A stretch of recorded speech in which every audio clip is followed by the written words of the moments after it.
TDP Janasena ఉమ్మడిగా నిర్వహించబోతున్న తొలి సభకు తాడేపల్లిగూడెం వేదిక సిద్ధమైంది. 6 లక్షల మంది ఈ సభకు హాజరవుతారనే అంచనాతో సభా ప్రాంగణాన్ని ఇరు పార్టీలు కలిసి ముస్తాబు చేస్తున్నాయి. ఇవాళ జరగబోయే సభకు తెలుగు జన విజయకేతనం జెండా అనే పేరు పెట్టారు. జనసేన అధినేత పవన్ కళ్యాణ్, టీడీపీ అధినేత చంద్రబాబు వేదికపై నుంచి నాయకులకు, కేడర్కు దిశానిర్దేశం చేయబోతున్నారు.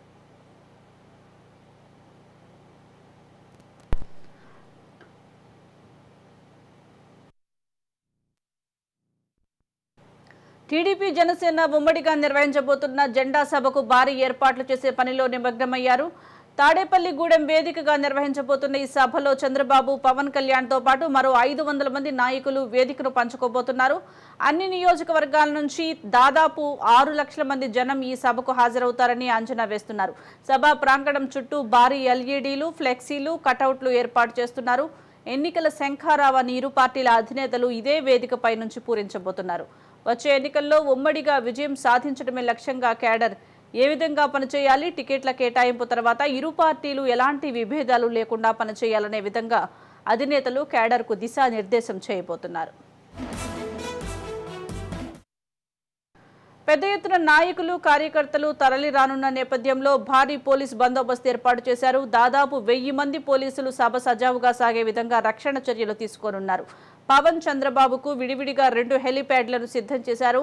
మధ్యాహ్నం 3 గంటల నుంచి సభ మొదలు కానున్న నేపథ్యంలో ఎక్కడా ఎలాంటి ఇబ్బందులు తలెత్తకుండా చర్యలు తీసుకోవడంలో ఇరు పార్టీల నేతలు తలమునకలై ఉన్నారు. ఇప్పటికే ఉమ్మడి తొలి జాబితాను ప్రకటించడంతో కొంతమంది టికెట్లు రాని నాయకుల్లో అసంతృప్తి ఉండిపోయింది. ఆయా నాయకులకు సంబంధించిన అనుచర వర్గాలు జెండా సభకు దూరంగా ఉండాలని నిర్ణయించుకున్నారు. మరికొంతమంది ఆశావాహులు సభను విజయవంతం చేసేందుకు భారీ జన సమీకరణపై దృష్టి పెట్టారు. జాతీయ రహదారిని ఆనుకొని సభ నిర్వహిస్తున్న నేపథ్యంలో ఉదయం నుంచి పలుచోట్ల ట్రాఫిక్ ఆంక్షలు అమల్లోకి రానున్నాయి.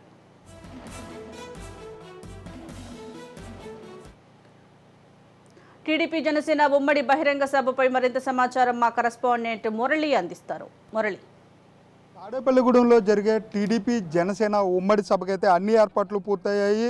దీనికి సంబంధించి మనతో మాట్లాడటానికి జనసేన నేత బొలిశెట్టి సత్య గారు ఉన్నారు. చెప్పండి సార్, ఈ సభ ఏర్పాట్లు ఏ విధంగా జరుగుతున్నాయి, ఎక్కడి నుంచి కార్యకర్తలు ఎలా వస్తారని ఆశిస్తున్నారు? ముఖ్యంగా రాష్ట్రం నలుమూలల నుంచే కాకుండా దేశంలో చాలా ప్రాంతాల నుంచి ఈ సభకు వస్తున్నారండి. ఎందుకంటే దీని ప్రాధాన్యత ఏంటంటే మన రాష్ట్రంలో ప్రజాస్వామ్యం అనేది పూర్తిగా నశించిపోయింది. ప్రజాస్వామ్యాన్ని పునరుద్ధరించడానికి ఒక వ్యక్తి నడుం కట్టాడు, ఆ వ్యక్తి ఇంకొక వ్యక్తి సాయం తీసుకున్నారు. ఇద్దరూ కలిసి ఇప్పుడు ఆంధ్ర రాష్ట్రంలో ప్రజాస్వామ్యాన్ని పునరుద్ధరించడానికి ఒక బృహత్తర కార్యాచరణ రచించారు.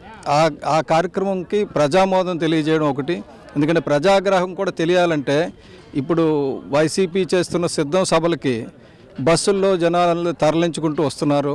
బలవంతంగా మన ఆశా వర్కర్లు కానీ వీళ్ళందరినీ కూడా బలవంతంగా తీసుకొచ్చి బస్సుల్లో తీసుకొచ్చి వేలాది బస్సుల్లో తీసుకొచ్చి కూర్చోబెట్టి డబ్బులు ఇస్తున్నారు, బిర్యానీలు ఇస్తున్నారు, అందజేస్తున్నారు. మా జనసేన పార్టీ ఇప్పుడు తెలుగుదేశం కలిసి పెట్టిన సభకి ప్రజలు స్వచ్ఛంగా తరలి వస్తారు. ప్రజలకు ఎక్కడ కూడా మనం చేయాల్సిన పని లేదు.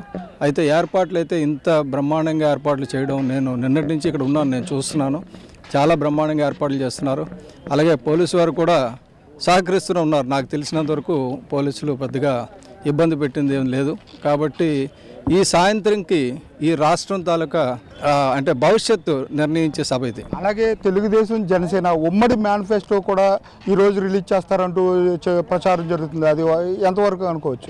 మీ అందరితో పాటు నేను కూడా ఆశిస్తున్నానండి. ఉమ్మడి మేనిఫెస్టో ఈ రోజే రిలీజ్ అవ్వచ్చు అని అనుకుంటున్నాను. మేనిఫెస్టో రిలీజ్ కాకపోయినా మేనిఫెస్టోలో ఇంపార్టెంట్ అంశాలన్నీ కూడా ఈ రోజు బయటకు వస్తాయని అనుకుంటున్నాను. అలాగే ఈ సభ వేదిక పైన ఎంతమంది కూర్చునే విధంగా ఏర్పాట్లు చేశారు? అలాగే ఏ నియోజకవర్గాల నుంచి జనసేన టీడీపీ కార్యకర్తలు వస్తారనుకుంటున్నారు? వేదిక మీద జనసేన పార్టీ నుంచి 300 మంది, అలాగే టీడీపీ నుంచి 300 మంది నేతలు అన్ని జిల్లాల్లో, అన్ని మండలాల నుంచి రిప్రజెంటేషన్ డాష్ మీద ఉంటుందండి. అలాగే డాష్ కింద ఉన్న వాళ్ళు కూడా పెద్దవాళ్ళగా అంటే చిన్నవాళ్ళు కాదు. ఇక్కడ ఏమవుతుందంటే పొజిషన్స్లో ఉన్న వాళ్ళని కొంతమంది డాష్ మీద ఉంటారు, పొజిషన్స్లో లేని వాళ్ళు పెద్దవాళ్ళ కింద ఉంటారు ఒక్కొక్కసారి. కాబట్టి ఇప్పుడు ఇక్కడ డాష్ మీద ఎంతమంది ఉన్నారో కిందన అంతకంటే 10 రెట్లు ఎక్కువ మంది పెద్దవాళ్ళు, మేధావులు కూడా కిందన కూడా ఉంటారు. అందరూ కలిసి ఉమ్మడిగా నిర్వహించే సభ ఇది. పవన్ కళ్యాణ్ గారు ఏ సమయంలో ఇక్కడికి వస్తారు? చంద్రబాబు నాయుడు గారు ఈ పర్యటన షెడ్యూల్ ఎలా ఉండబోతుంది? ఇక్కడికి 3 గంటల ప్రాంతంలో చేరుతారని మాత్రమే సమాచారం ఉందండి. నాకు తెలిసి ఆయన హెలికాప్టర్లో రాబోతున్నారు. కాబట్టి 3 గంటల ప్రాంతంలో సభా ప్రాంగణానికి చేరుతారని ఆశిస్తున్నాం. అలాగే ఈ తాడేపల్లిగూడెంలో జరిగే సభకైతే 5 లక్షల నుంచి 6 లక్షల మంది టీడీపీ జనసేన కార్యకర్తలు వస్తారు. అలాగే స్టేజ్ పైన 600 మంది కూర్చునే విధంగా ఏర్పాట్లు చేశారు. ఈ ఉమ్మడి సభలో ఉమ్మడి మేనిఫెస్టో కూడా రిలీజ్ చేసే అవకాశం ఉందని కూడా జనసేన నేత బొలిశెట్టి సత్య చెప్పే పరిస్థితులు అయితే ఇక్కడ కనబడుతున్నాయి. కెమెరా పర్సన్ రమణతో మురళీ రాజ్ న్యూస్ తాడేపల్లిగూడెం నుంచి.